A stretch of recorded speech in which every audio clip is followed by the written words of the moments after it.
What is going on, ladies and gentlemen? My name is Cool for All, and today we're going to be doing a pretty special video. Right here, I have a brand new computer system. It's about a week old. So basically, this computer no longer runs. Our job today is to figure out what is the problem here. In a little bit, I'll show you. It's basically, when you turn it on, it just has a constant loop of turning on, turning off, turning on, turning off. Now, the good thing about this is it is running an Asus Prime Z370A. And with this motherboard, we can actually diagnose and figure out what step of the boot sequence is the problem occurring. So I'm going to figure out if it's going to be either the GPU, the RAM, it could be the CPU, it could be the cooler, it could be a lot of different things. So our job today is to figure out what part of this computer is not letting this thing boot. So without further ado, let's go ahead and jump into this computer system right now. If you do enjoy these videos, go ahead and leave a comment down below. This is going to be a brand new addition to this channel, so I'm interested to see what people's comments are about this. Maybe it's a good thing, maybe it's a bad thing. I don't know. Let me know down in the comments below, and let's jump into this computer. So right off the bat, let's try to figure out what the hell is wrong with this thing. So as I was saying, the client basically just dropped this off without really any explanation. All he said was that it starts up, then turns off, then turns on, then turns off, then turns off, then just cycles. So my immediate thought to this is either a RAM issue or a motherboard issue. I really think that's going to be the problem, but let's go ahead and dig deeper and figure out what is going on here. Let's go ahead and give it our first start. Let's see. Okay, so we got lights, and it's off. RGB lights on the motherboard on, power off.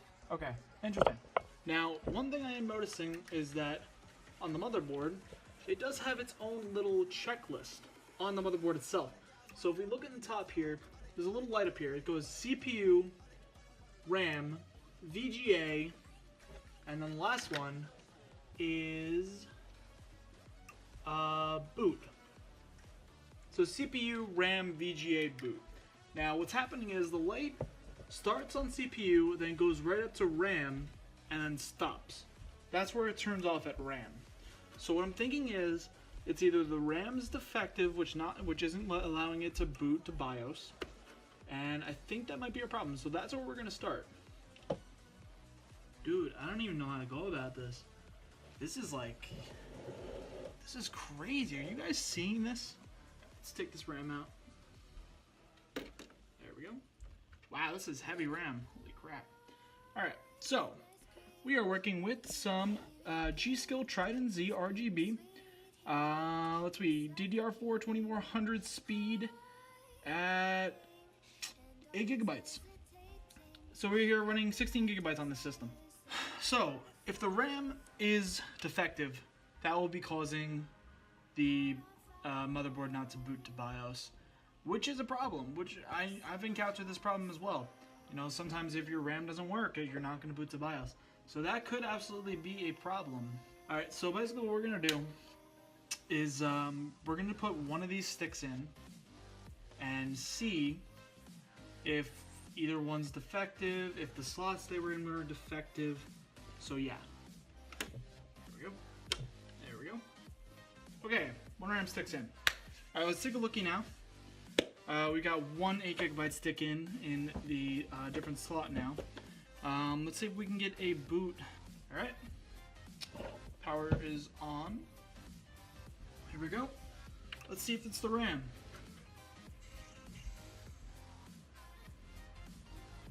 We're looking okay. We're looking alright. We haven't had a shutdown yet.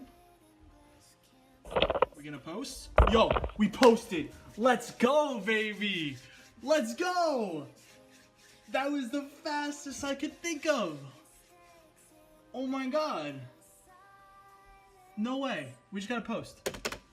We just got a perfect post. To be honest, I really thought this could have been a motherboard issue. That's the worst case scenario I could have had, because then I would have to take this entire PC apart. The thing that saved me here was the Asus Z370A's built-in checker system.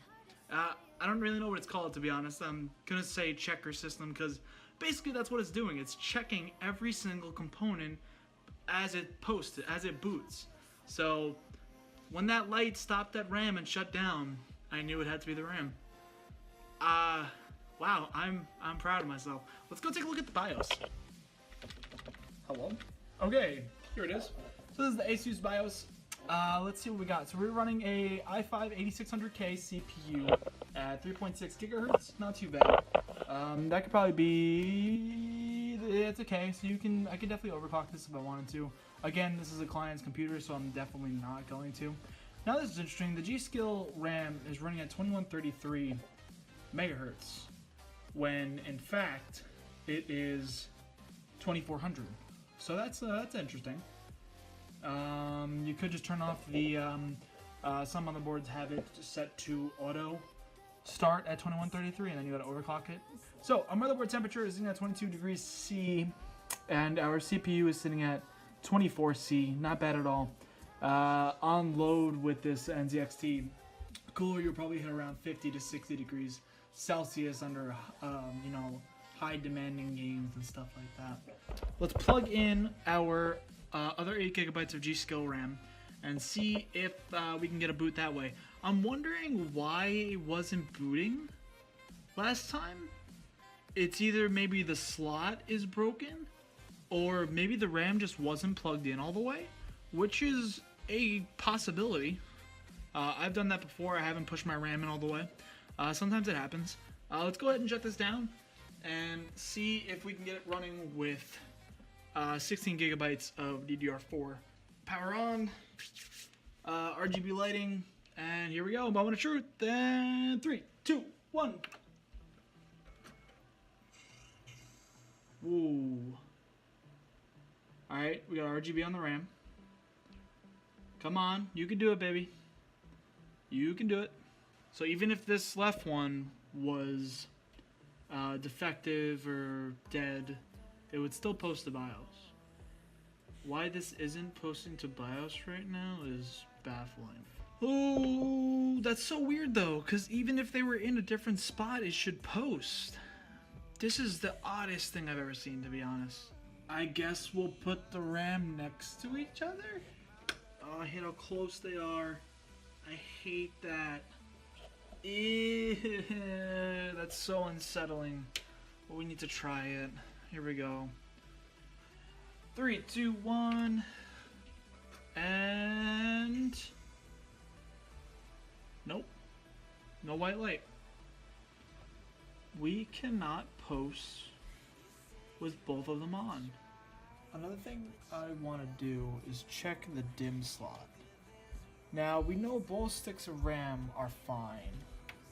What I want to do is check to see if it's the DIMM slot that could be causing us a problem here, which is a very likely scenario where the DIMM slot isn't working and the RAM works fine, but it's not reading it because the slot's either damaged or broken or something like that. So that's going to be our next step. Let me get some RAM. So right here I have a basic generic Timetech 8 GB kit. That's just going to do a little bit for us right now, just to see if it is the DIMM slot that's working.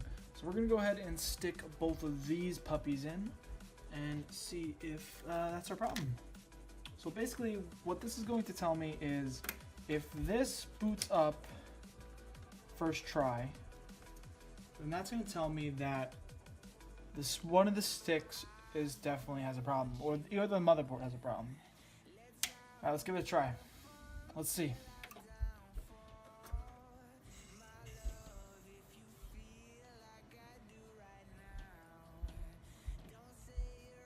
Nothing.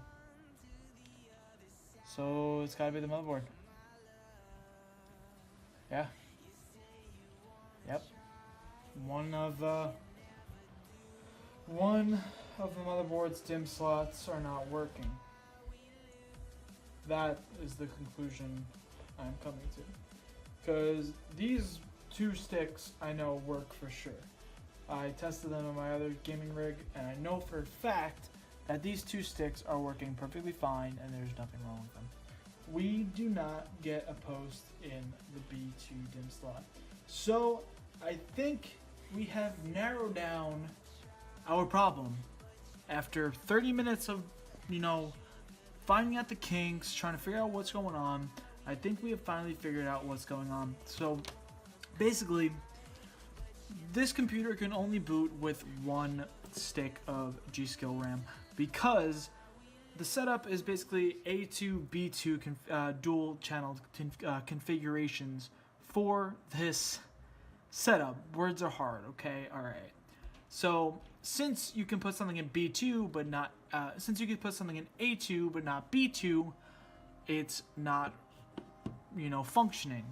Now you could do A1 and B1, but for some reason that's not working for us either because that's not the default dual channel configuration for this motherboard. Let's go ahead and try the last DIMM slot as well. Will we not get a post on this very last slot? So it seems like the two DIMM slots all the way to the left are non-functioning. Which ones are those? That would be the B2 and the B1.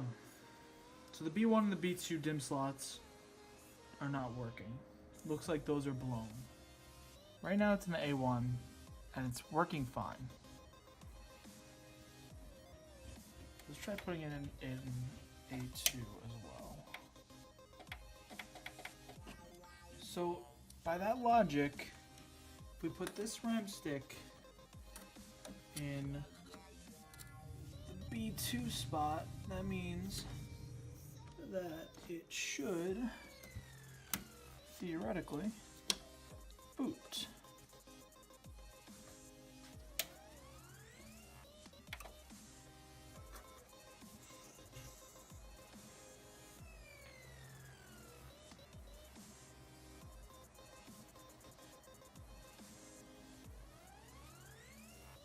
Did we just get a post? No way. Let's go. Oh my god. That was the most frustrating thing in the world. I could have sworn I've tried both of them next to each other, but apparently I didn't because now it works absolutely fine. Okay then, so, wow. Thankfully, wow, holy crap. That took way longer than it should have, and I apologize because this video is probably going to be really long, and it really shouldn't have been. Theoretically, you do not want your RAM to be like this. This is really a not good scenario.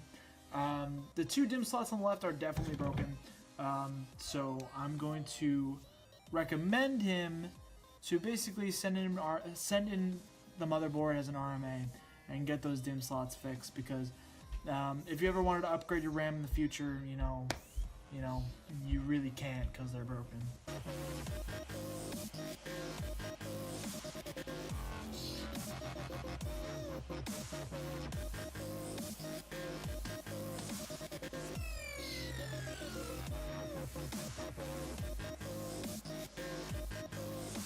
So that is going to be it for the end of this video. I want to thank you guys for watching. Go ahead and smash the like button if you are enjoying this kind of series. We're going to be working on more PCs in the future, so if you have any comments or suggestions or you want to help me out with what was wrong with this thing, go ahead and leave your comments down below and I'll be sure to read them. But that is going to be it. Go ahead and like and subscribe, and I will see you guys in our next future episodes coming up soon. I'll see you guys later.